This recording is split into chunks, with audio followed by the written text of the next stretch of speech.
Hello viewers, আসসালামু আলাইকুম। Welcome back to my channel another blog. So viewers, আজকে আমি একটা পেন্টিং করব। সো আমি আজকে একটা করে রেখেছি, আপনার থেকে দেখাই। সকালে করছি, জাস্ট ভিডিও করতে মনে ছিল না, আজকে আমি আবার একটা করব বিকেলে।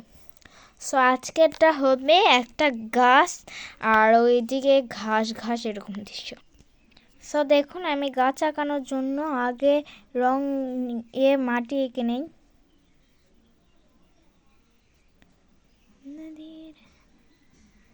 এই যে আমি ঢেউ ঢেউ করে মাটি এঁকে নিচ্ছি। আমি এখন মাটিগুলো কালার করে নিচ্ছি। সো দেখুন, রং করছি কি, এই যে কত সুন্দর করে করতেছি দেখুন। এই যে মাটির কালার করা আমার প্রায় শেষের দিকে, অল্প একটু আছে।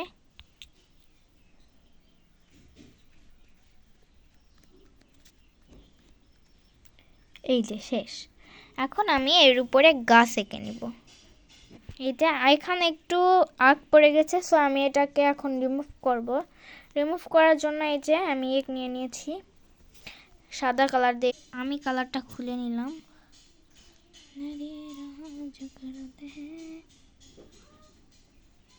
হালকা একটু দিয়ে নিলাম। এটা শুকানোর পরে আমি করব। এখন আমি ঘাস এঁকে নেব। সো ঘাস আঁকানোর জন্য তুলিটাকে একটু করে নেব। তুলিটাকে আমি এখানে এরকম করে নিচ্ছি।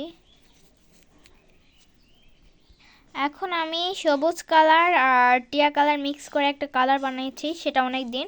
সেটা দিয়ে আমি এখন করব ঘাসগুলো। এই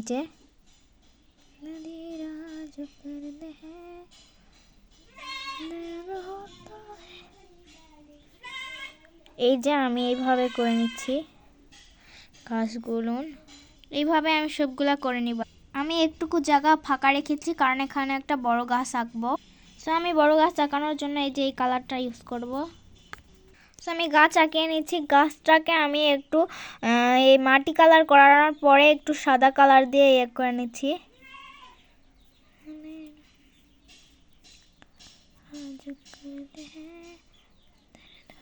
আমি গাছটাকে এই যে গাছ এঁকে ফেলছি, এখন গাছের পাতা দিব। আমি গাছের পাতা দিব যেটা দিয়ে আমি ঘাস এঁকেছিলাম সেইটা। সো দেখো, এইভাবে আমি গাছের পাতাগুলো দিয়ে দিব, দিতে থাকি। আপনারা দেখুন যে এইভাবে আমার গাছের পাতা দেওয়া শেষ। আমি এখন সূর্যটাকে আঁকবো। আঁকানো শেষ হলে আমার ড্রয়িং কমপ্লিট। সো আমি লাল কালার দিয়ে আজকে সূর্য আঁকবো। এই যে